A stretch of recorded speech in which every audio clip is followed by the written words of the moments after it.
This episode of Accelerate is brought to you in part by DiscoverOrg. Looking to close 4 times as many deals in half the time? DiscoverOrg's industry-leading, human-verified sales intelligence gives you all of the data and insights like direct dials, org charts, planned projects, verified emails, and executive moves you need to stop wasting time on research and spend more time talking to the right decision-maker with the right message at the right time. Their team of 250-plus sales researchers do all the work so that you don't have to. 2,500 companies are already using DiscoverOrg to win more deals. So check them out at www.discoverorg.com. That's www.discoverorg.com.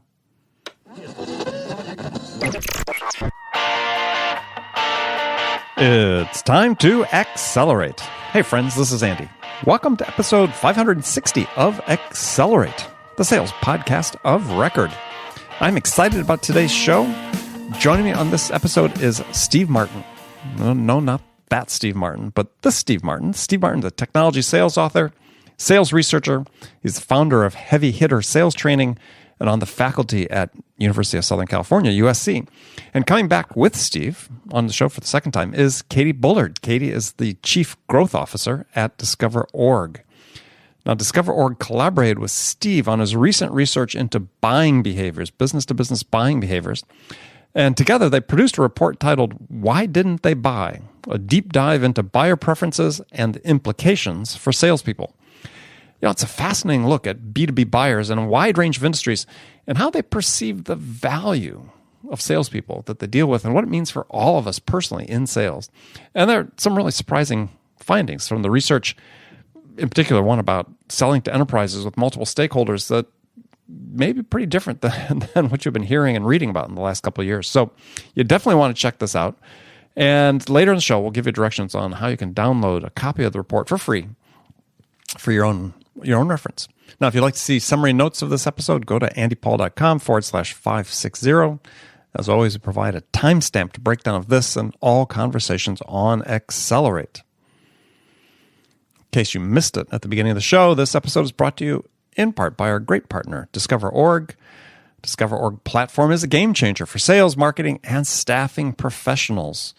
You know, this feature-rich platform is supported by 250-plus researchers who continually update the contact data and provide account-specific insights to help sales and marketing teams break ahead of the pack. So see the product live at discoverorg.com/schedule-demo. That's discoverorg.com/schedule-demo. I know I mentioned yesterday that Amazon had lowered the price on my second book, Amp Up Your Sales, Powerful Strategies That Move Customers to Make Fast, Favorable Decisions.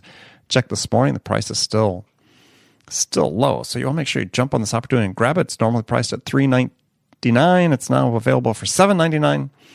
And Amp Up Your Sales was on HubSpot's list of the 20 best sales books of all time. And if you want to learn precisely what you need to do to maximize the value you deliver to your prospects on every single sales interaction, then this is the book for you. So make sure you go and order it today. That's Amp Up Your Sales on Amazon, only $7.99.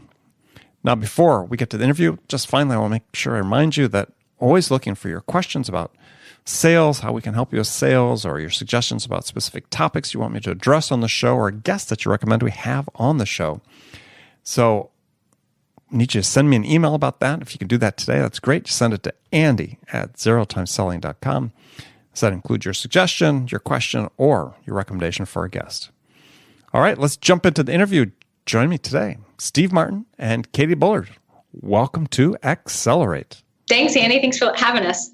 Andy, it's great to be here. And just so people know, this is, I imagine it's probably not the only time people say, is this the Steve Martin? I've only heard that 10 times today, Andy.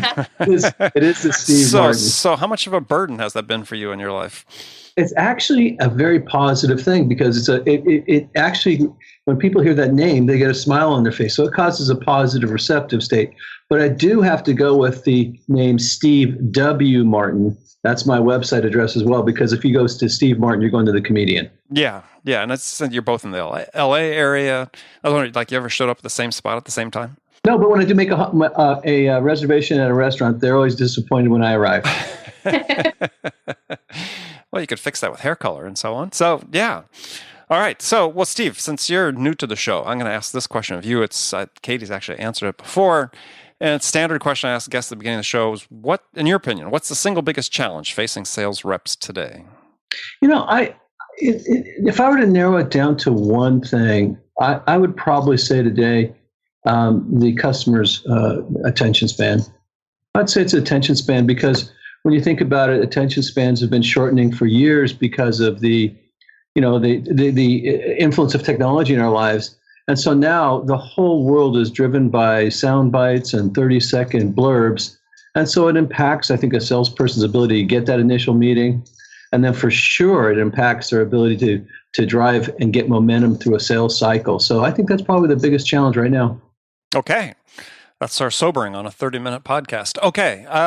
So we're going to, topic conversation today is a report that Steve was the primary researcher and writer on, that's sponsored by DiscoverOrg, entitled "Why Didn't They Buy? A Deep Dive into Buyer Preferences and the Implications for Salespeople." So to sort of give us some background on the project, Katie Bullard, tell us about it. Sure. So here at DiscoverOrg, our goal is to help our customers grow. It's to give sales and marketing teams the data that they need to be able to prospect more effectively. And typically within our platform, that is, it's company data, contact data. But I think we see that mission as being much broader than that. And one of the things that we always hear from customers, from our own sales team, our own marketing team, right, is that the reasons that people decide to buy or not buy are very complex. They aren't just that I had the best email pitch or that I had the best product. And we've worked with Steve in the past. He's an amazing mind when it comes to really understanding the sales process, the buyer reaction to the sales process. And so what we wanted to do was work with Steve to do this survey to really understand by different buyer persona, by different industry, how do different buyers react to salespeople differently? And in turn, how should that impact the way that sales folks in those professions or selling to those industries or buyers should adjust the way that they interact? And I think that's exactly what we got out of this survey. And so we, again, our goal was to share it with our customers, to share it with the market at large, so that as a salesperson, I can figure out, do I need to adjust, or how do I interact with my buyer in a way that's going to help me build more pipeline and close more deals? And Andy, if I can just add another Sure. comment. I've worked with hundreds and hundreds of organizations as a sales effective consultant and sales trainer. And I became aware of DiscoverOrg through my clients. And my clients absolutely rave about their data accuracy. So that's how this whole project came about, is just that, my clients continually say, hey, we're using DiscoverOrg. It provides the best, most accurate data. And so that's how this project came into being. Okay, good. All right, it's good background. So I thought, let's just start at the beginning. The sort of interesting point drawn out in the summary was that you're saying in the majority of interviews that buyers basically ranked all feature sets among competing products as being equal, which suggests, as we sort of alluded to, but has often been talked about on this show, is that it's factors other than product that really separate the winners from the loser. That's an interesting point, Andy, because, on the other side of my research, I've studied thousands of sales cycles for my clients and win-loss studies. I've interviewed thousands of salespeople. And this study is actually taking it from the buyer's perception of how they're evaluating, solutions, vendors, and salespeople. So that's what makes it so fascinating for me personally. And when you think about product differentiation, it is at an all-time low. In every segment I work in, whether it's technology or finance or consulting, you can literally go on the websites of the competing products or the competing solutions and interchange the wording, and it will read the same. Sure. So from the customer's mind, you have to think about it. It's very confusing.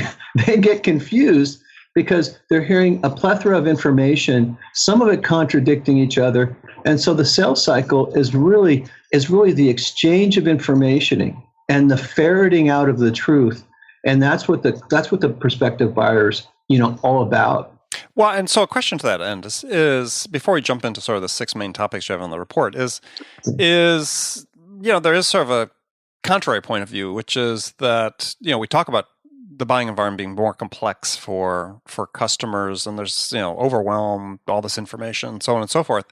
But, there are people out there writing that's saying, well, actually maybe the opposite is true, is that, the access to all the tools we have, starting with Google to, software review sites like G2 Crowd and so on, is that actually, buyers are pretty capable of navigating this and sort of ferreting out, as we talked about, at least to some level. Yeah, I would absolutely agree with that statement as well. And that's what makes sales so fascinating is, for example, one of the main findings from this report is the real influence of the internet and how buyers use the internet in the different stages of the sales cycle. Now, to get back to your question, Andy, I think it's important to understand, that in our world, and Andy, in your and my world, it's easy to make a generalization based upon, something we see at a client site. But what I've learned through the years is that there's so many unique attributes of any individual sale. There's a difference between an enterprise sale that's sold across an organization, all levels of the organization, and a very point-specific sale, a more simpler sale that's from one department to one person. So I tend to agree with all sides in that it is very, when I hear sales experts, even myself sometimes make a broad generalization, I want to say, your mileage may vary because there are so many unique attributes. And that is the fundamental aspect that I think is so fascinating about this report, is that the varieties of points of view depend upon the types of industries you're in and the departmental influences. And there's very big influences between the departments. In fact, while Katie and I were discussing this report, conducting this report, Katie had some philosophical aspects to that, saying, hey, this is an important part of sales. Do you want to comment on that, Katie? Yeah, in fact, I was just going to mention, at DiscoverOrg, we sell to 2 different departments. We sell to the sales department and we sell to the marketing department. I sort of had this hypothesis before we went into this report, or before we went into the study, that our salespeople were sort of selling to those 2 departments in a very similar fashion, and yet we don't buy in an entirely similar fashion. And I think that's exactly what the study bore out.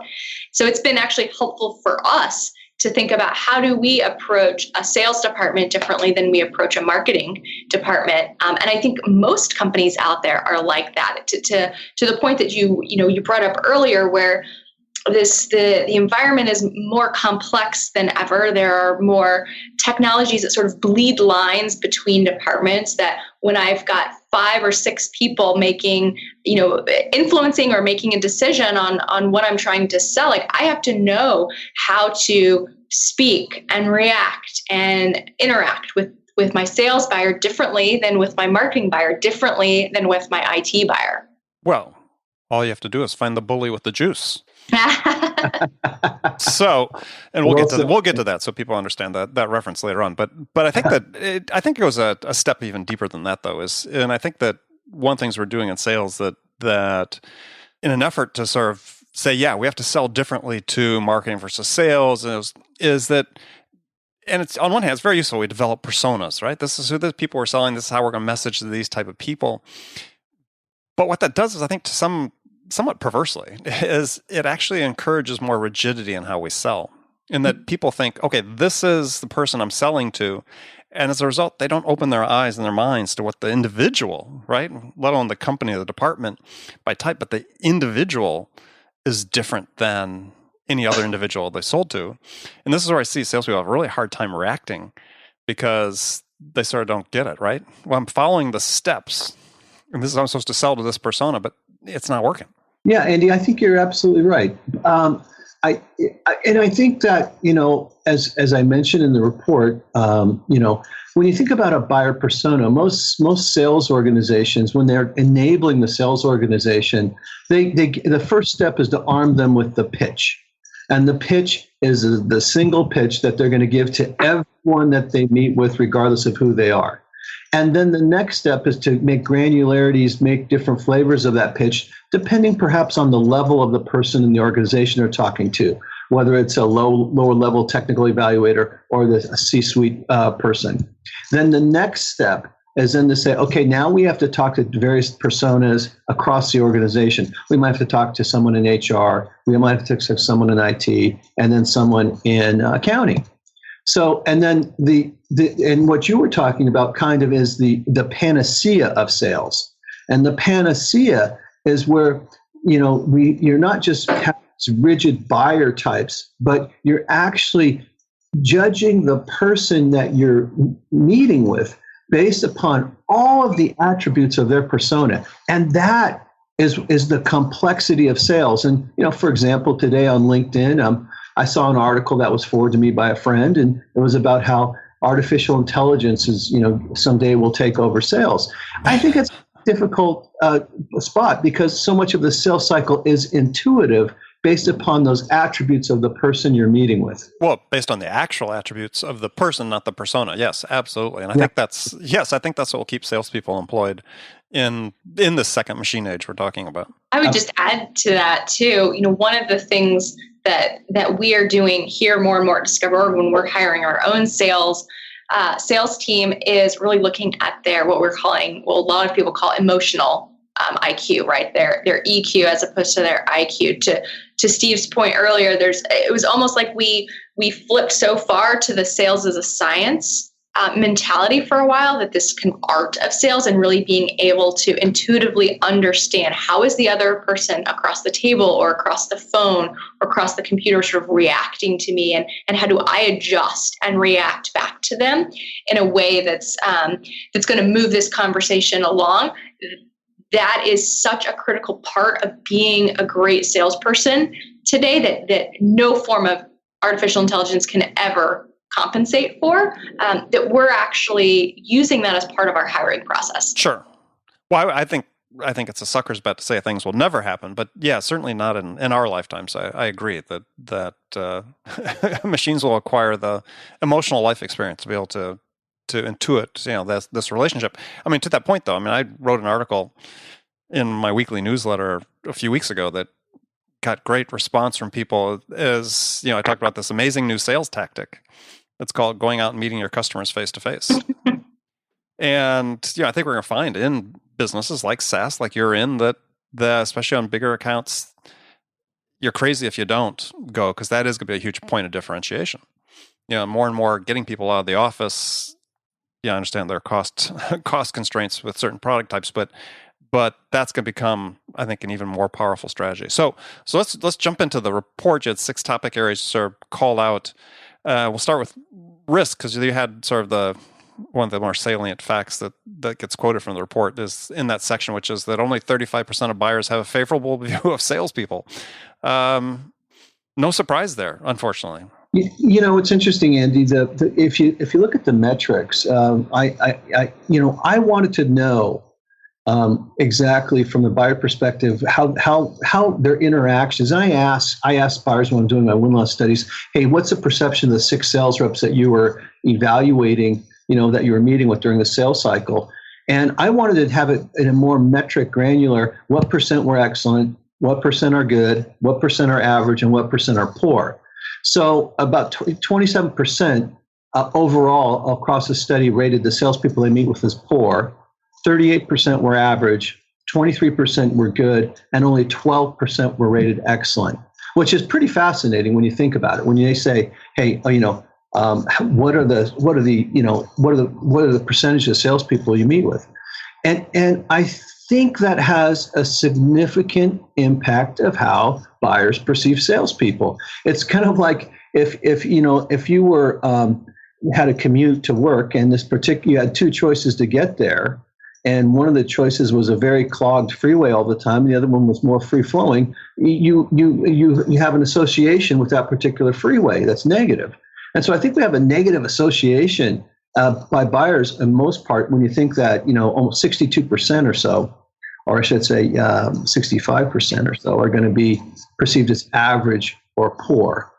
And then that translates into a whole nother aspect, and that is, how is it by department? And so when you tear that apart by department, you find that the more technical departments, the more the departments that where the people that are more likely to have degrees in the sciences, whether it's engineering or IT or even accounting, they have a higher percentage, a much higher percentage of the salespeople that rate poor. For example, the IT buyers, 37% of them say that the salespeople we meet with are poor. The engineering buyers, 26, and then the accounting buyers were 20%. So there's departmental behaviors as well. Yeah. Well, I mean, that having been like the only non-double E in several startups, I can vouch for the fact that engineers think salespeople are I don't know, necessary evils. So, but I thought that was sort of interesting. You sort of bring that back around, though, to say that based on they're having more advanced degrees and so on, that it actually affected their buying behavior and their tolerance for risk. Yeah, and I think that's the most interesting part, because when you I tried to figure out, so what is the impact of meeting salespeople and having this bad perception of them, and it manifests itself in the ability for that department or even that industry to take risk. So, and it's a direct correlation, so to speak. For example, the information technology department had the highest number of perception of poor salespeople, and they also had the lowest propensity to take risk. Meanwhile, on the reverse side of the spectrum is the marketing department. The marketing department had the lowest percentage of people they meet with that they think are poor, which is 18%, and they had the highest tolerance for risk. And I'd be curious, Katie, if you can provide some color on that. Yeah, it's interesting. When I looked at that, the other correlation that sort of struck me across those different departments was not only the types of degrees that they have, but the departments that were more of a revenue center, like marketing, even to some extent product and engineering, had a little bit more tolerance for risk and a little bit more positive view of salespeople, while the departments that typically are more of cost centers are those that showed lower risk. And I think it makes somewhat intuitive sense, because there's a different type of pressure on a sales process in a department that's a cost center versus a revenue center. And so I think a lot of that plays into whether they're willing to take that risk. And I think as sales departments, right, as salespeople, we're also part of this revenue center. I think there is a type of approach and a type of language that's more commonly understood when we're talking with other revenue center departments, or I'm talking with marketing, for instance, as a salesperson, than when I am talking to an IT department or an accounting department. When I looked at it, there was just sort of one additional layer that correlated to this inverse relationship between perception and risk. Yeah, I was going to say, I actually think it's different than that. I think it's actually, in some respects, more simple. And I think that the variance in risk tolerance has to do with the precision with which the outcomes of the solution can be measured. So in technical fields, in accounting, if you're an engineer and you're speccing a part, or a network availability or so on, that's measurable.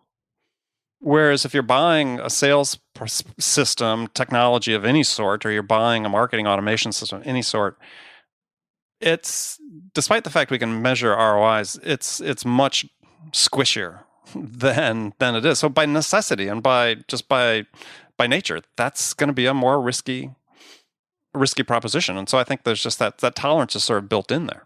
And I think, Andy, that's an excellent point.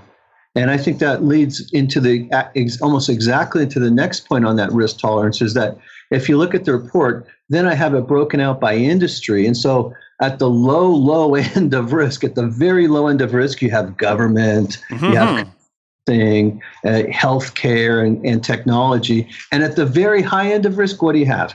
Fashion, entertainment, real estate. So I think your argument also applies to industry as well. Yeah, well, I think it does. And I think it's, when you talked about in the report about the propensity to use RFPs as a risk mitigation strategy, you just sort of look at the people in those various industries, right? Is in the government side, we have RFPs basically protect against the influence of a salesperson, right?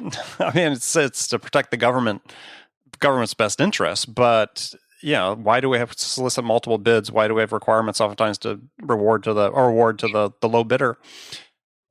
They're trying to mitigate the risk from the salesperson. I agree. All right, so let's go to the second topic, group dynamics. And this one gets back to the reference I made before about the bully with the juice. And so we're in this era where it seems like every month or so, CEB updates the number of influencers or stakeholders in the decision. It's gone from 5 to 7.8 or 8.2 or whatever it is today. So what you found, though, is that in 70% of the time, you only needed to convince the dominant influencer in a buying committee, what you called the bully with the juice. So why don't you explain what you meant by that? This is, to me, is probably the most exciting part of the report. But again, I'm a fellow who studies sales cycles for a living and interviews a lot of decision makers. And the reason why is it takes something that I hear about, and while I'm interviewing people on a somewhat daily basis, and takes it to a point where it formalizes it and gives it a metric. And so let me explain the terminology. You can kind of rank a person's influence on a sales cycle by their ability to what I call bully the decision. Now, that's not a negative term. That's just someone who will tenaciously fight for their cause, isn't afraid to be perhaps even a little politically incorrect to get the solution they want in their organization. And conversely, there's someone who's accommodating, and that person is someone who's on that evaluation committee who's more accommodating and will go with the flow of whatever decision is being made. And then on the other attribute of someone is something called juice. Now, I'm using this terminology because it's different. Juice is charisma, it's leadership, it could be authority, it may or may not be associated with a person's title or their layer of authority in the organization. And then on the opposite spectrum, you have what I call the concept of a dud. And that's someone who, it's like a firework who doesn't go off. That's someone who tries to get something done but can't. And so in studying all of the sales cycles throughout all the years, and also as a vice president of sales myself in Silicon Valley for a couple of decades, I realized that in almost every major significant purchase, there is one key decision maker who influences a sales cycle for a particular vendor and will influence the results set and whether their presence is there on the committee or not. And I call that person the bully with the juice. And so what we have is we have a metric here that says, hey, there is a bully with the juice. We're going to find that person probably in 80% of the sales cycles, and that person is a key decision maker. And so you're really, yes, you have to sell to the evaluation team. Yes, you have to work the evaluations, but there is someone on the committee who is, for all intents and purposes, the sole decision maker. Well, and to me, what's so significant about this is that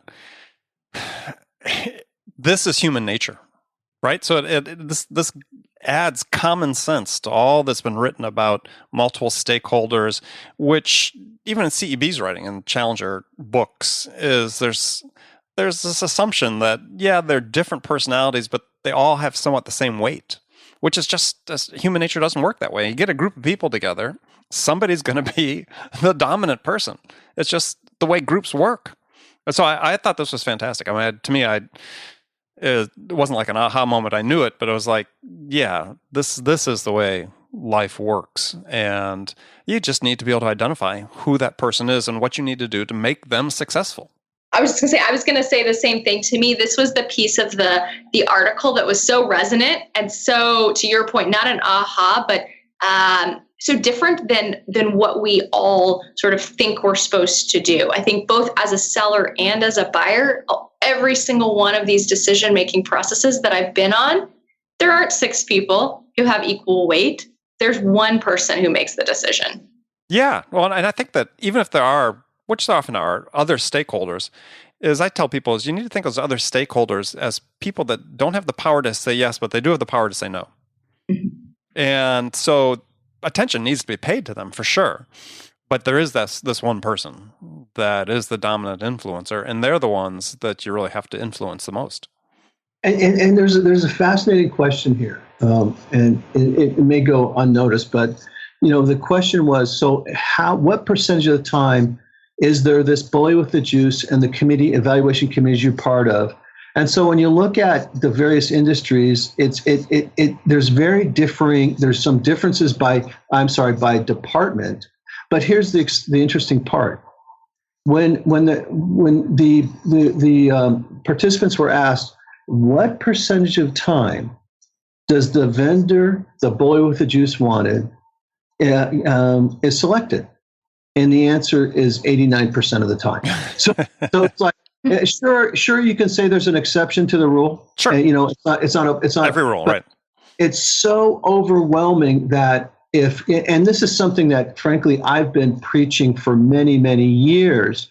And that's why I was excited about this, to get some metrics out to say that's it. And intuitively, I thought it was like 75%, and it's actually a little bit higher than that. Yeah, no, I think it's fantastic. And so this, for people listening to this, is this is something you really need to focus on identifying early on who this person is, and understand there is such a person. You need to find out. Oftentimes, and this is sort of a phrase I've used with teams I've worked with, is you're finding the person. I'd be interested to see maybe if you found this to be the case in your study, is there's usually one person who cares more about the outcome than other people. There's somebody maybe has more at stake with the outcome than everybody else. And to me, that's oftentimes been the person who's the dominant influencer. And it's not always intuitively obvious who that person is. Yeah, human nature is such that people are motivated by fear. They're motivated by ego. They're motivated by the elimination of pain. They're motivated by being a leader in a group. So you can't, so if we tore this bully with the juice apart, you could say every single instance there's a small little story behind that person, because that person is one of the 7 billion unique people on this planet. Yeah. Which, back to the point Katie was making earlier about the uniquely human aspects of selling. That's what is going to keep salespeople employed, if they understand how to build those relationships.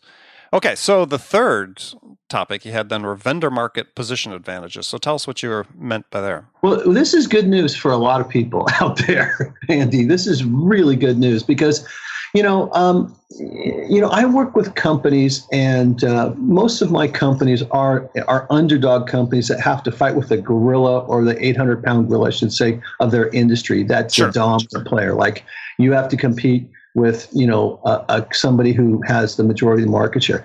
What the study reveals is this, that of these buyers, if they were going to say, and by the way, when you're leading a sales force for one of those organizations, or you're a sales rep, it can be a day in, day out battle, and you can get a little bit feel a little bit down, and because you are fighting someone who has more marketing wherewithal, more market share, is bigger than you, is more established, has installed base, has everything. But the study has some great news, and that is that buyers, only 35% of the buyers said, hey, they're more likely to pick the best known, very prestigious product with the most functionality, the highest cost, and the most market share. They're going to go with that industry dominant. Meanwhile, 62% would pick a fairly well-known brand with 85% of the functionality at 80% of the cost.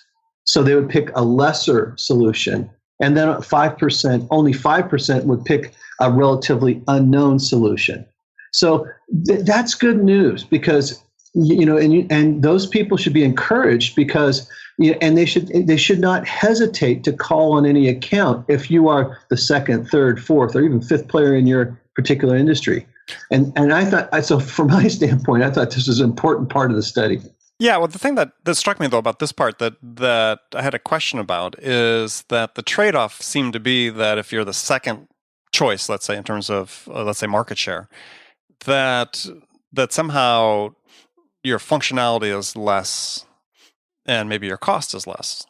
And so, because you talk about underdog selling. I mean, I spent years in the Valley as well with startups selling large, very expensive, complex infrastructure communications networks. And yeah, we were competing against all the established players, and we were nothing. But we didn't win by having less functionality. We won by doing things differently, right? So I sort of wonder about that sort of idea about that somehow you need to have less, you could win with less functionality.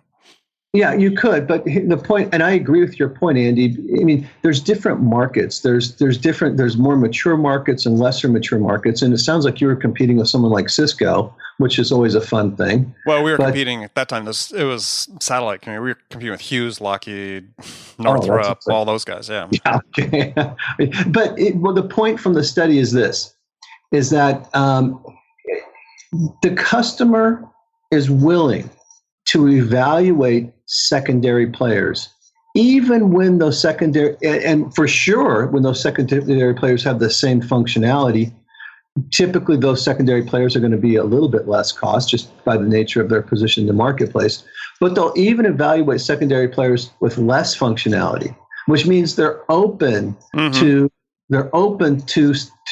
different vendors. And the reason why I think this is important is because let's say you're competing against Cisco or Oracle or someone day in, day out who is a behemoth of their industry. You can get frustrated and think that everyone's biased against you. And I think in a way, this study says, don't give up, keep going, and also never back down from a fight. Oh, exactly. Which I think is great words. I mean, yeah, I mean, one of the things that one company in particular is that $5 million company competing on $50 million contracts. We just acted like a big company. And when all the contract negotiations, dealing with the customer and so on, they seemed a little taken aback because they assumed since we were a small new company, we would be more malleable. So to your point, exactly, is persist, have confidence in what you're selling, and don't be bullied. Mm-hmm. All right, so we're going to skip the section on website.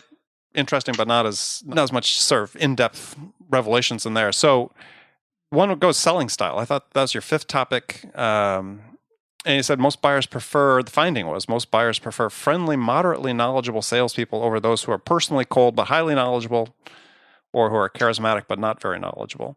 So what about friendly and highly knowledgeable? Well, touche, Andy.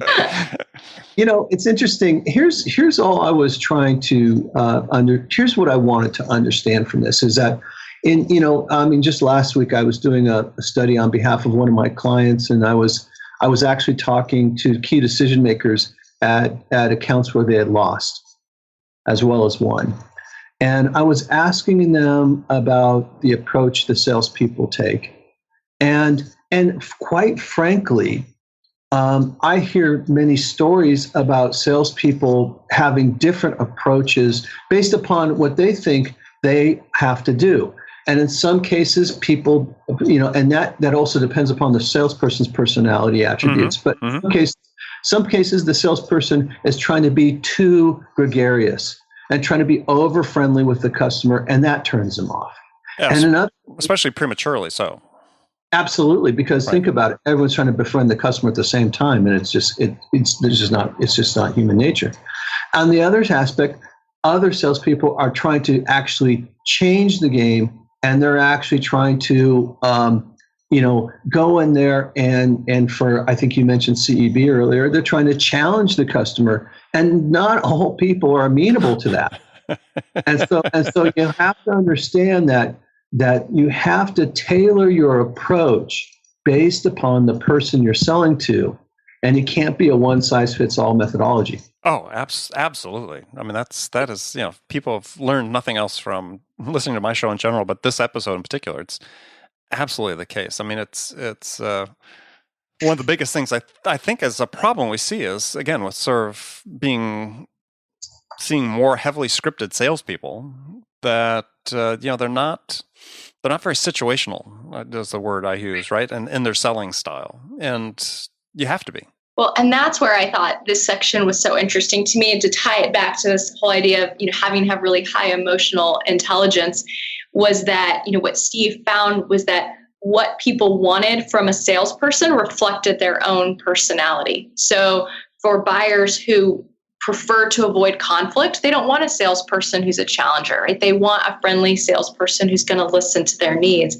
And as a salesperson, if I've been taught how to be a challenger right away, I need to be able to recognize immediately that that the person that I'm talking to is trying to avoid conflict, and I need to adjust that style right away. Yeah. Well, yeah, and it's gosh, this whole thing with the challenger, it's like, it's not that it's not relevant or germane, but the fact is, yeah, I remember I gave a keynote at a conference a private equity group had put on, and right after me, a speaker came on talking about how to hire a sales force according to challenger. It's like, I'm sitting there thinking, this is a fairly small group of people that have the skill set to be able to do it. It's not something that everybody can do. And yet we're sort of perpetuating the myth that everybody can challenge. So what happens is, to your point, Katie, is people come right in and they don't know how to use it. And so they think, well, the first thing I have to do is challenge what the customer's buying paradigm is. No, you don't do that in the first call. And also, you have to think, when we're talking about buyers, I touch on this in the report, and I've done a lot of studies on the similarities and differences between men and women in sales. Mm-hmm. And it needs to be said that there's similarities and differences between men and women people who buy. And they have different perceptions of how someone's approaching them. For example, there's a statement, there's one part of this research that says, 40% of the 45% of the female buyers would prefer a salesperson who listens, understands, and then matches their solution to their specific problem. And so, whereas only a third of the men would. So you start understanding that there's just a different there's not just etiquette, but there's just different ways that people perceive how information is being presented to them. Well, I've a little anecdote about this thing about men and women selling is a company Gong.io that analyzes phone calls and online communication sessions. Did a study based on 10,000 calls or some number of calls, and with women selling to women, men selling to women, and so on. And what they found is that men selling to women talked more than when the men were selling to men. And I thought, oh my God, this giant case of mansplaining going on when men sell to women, right? I mean, that's what the data is telling you. It's like, oh my God. All right. Anyway, well, I guess I talked about the situational selling before. I mean, it's you have to adapt, and this sort of one size fits all just doesn't work. Okay, so last topic you had was buyer's regret. And you say buyer's remorse is real, but about 92% of the time it's not the salesperson's fault. So why do you think that's the case? So a couple things. I just don't think there's I couldn't find any real data about buyer's remorse. And buyer's remorse is important because, well, first of all, if you land the account, the likelihood of them buying again is nil or low. But it also, if they have buyer's remorse, yeah, absolutely, of course. And the other side of it is, I wanted to understand. Again, we led this report by saying X% of salespeople were fundamentally perceived as poor. And Andy, you and I work in a world where most of the world thinks of salespeople as being, poor. I personally think most of the salespeople I work with and interview are ethical, have integrity, and honest, and they're quality people who are fun to be around, quite frankly. And so I wanted to understand the cause of buyer's remorse I couldn't find any type of study on this. So what I wanted to do is analyze from each of these buyers. I wanted them to explain to me basically an instance of buyer's remorse. And then I analyzed that instance to find out the root cause. And then it came out there was about 10 different root causes. And when you take this thing all apart, it turns out that in only 7 out of 10 or 70% of the cases, the buyer's remorse was caused actually by the actions of the buyer, as opposed to being let down by the salesperson. For example, the buyer did it. They said they thought they did incomplete research, or they thought they made an impulse decision, or they underbought more than they need, or they overbought more than they need. But so what happened is, buyers are sophisticated, and when you think about your own last few personal purchases, sometimes buyers make mistakes because at the moment they're operating on incomplete information, or they're operating on emotions, or they're, have a time constraint. And so I thought that's what was interesting about that, because, most of the world thinks that all buyer's remorse is because of some unscrupulous salesperson, and it just isn't the case. Yeah, no, I agree. And you listed out the three factors that could, they're time press, emotion. I mean, they all play in every deal as far as I'm concerned. So yeah, no, I think part of it though is managing expectations. And so I've written about this because I think one of the key things, especially in a more complex sale, is what happens with buyers. And to me, this is what I've seen as a trigger of buyer's remorse, is that if you're in a competitive environment, let's say they're talking to 5 different vendors about something, is that when they get to the point of making a decision, what they've done is they've conflated the best features of all 5 into what they think they're making the decision to purchase. And so they really don't know, oftentimes, really what it is that is going to be delivered. And so the salesperson really has a requirement to, I think, as soon as you get an order, especially like I said, something a little larger, more complex, is talk to the customer and go through the process, review the process, what their requirements were, why you bid what you bid, why they bought it, and what you're delivering and when. And I find that's a great way to really nip some buyer's remorse in the bud, is just resetting again the expectations about what they bought, why they bought it, and what they're going to get and when. Well, and I think a lot of this goes back to, I think it was Steve's early point when we first started around the attention span of our buyers today, right? People are in an environment where they have to make decisions quickly, they have to do their research quickly, they have to implement quickly, and in doing that, they create an environment where they miss a lot of stuff. Yeah, or I said they cherry pick the best of what they've heard from everybody, right, and they assume that's what they're buying at the end of the day. Because I think that's sort of human nature. You're trying to make the best of what you're doing. But yeah, it's. I think there are steps sales can take, but I agree with Steve. I don't think fundamentally, oftentimes, that it's caused by sales, unless there's sure, there's cases where there's blatant misrepresentation, but I would say that's not buyer's remorse. That's a lawsuit. And the problem's only magnified when you're dealing with services and other intangible offerings. So I agree with you, Andy. Yeah. So very interesting report. I mean, I think for people who haven't gone to DiscoverOrg and downloaded it, you should. A lot of interesting detail there. We don't want to be too swayed by this first factor I talked about. Only 35% of buyers have a favorable view of salespeople. To me, this is a problem that is a longer term problem that needs to be addressed, and we address some of it through increasing education at the secondary level and people in the sales profession and so on. But yeah, very, very interesting data in there. Thank you, Andy. It's been great to talk with you today, and I want to thank Discover for sponsoring this research. It's a fantastic project to work on. Excellent. So, Katie, tell people how they can find it. The report. Well, first of all, I wanted to thank Steve again as well. Like I mentioned in the past, we've partnered with Steve before, and his research and his analysis is second to none in this industry. So thank you, Steve. You can go to our website, which is www.discoverorg.com. Scroll down to the bottom of the homepage, and the report is right there available for download. Excellent. And Steve, if people want to connect with you, how can they do that? SteveWMartin.com. Steve, add the W, or you're going to the comedian. So if you go to the comedian, have a good time first, then come back to Steve W. Martin. Perfect. All right. So thank you both for joining me today. It's been a great conversation. Friends, thank you for spending this time with us today. Please come back again, join another excellent episode of Accelerate. Until then, this is Andy Paul. Good selling, everyone.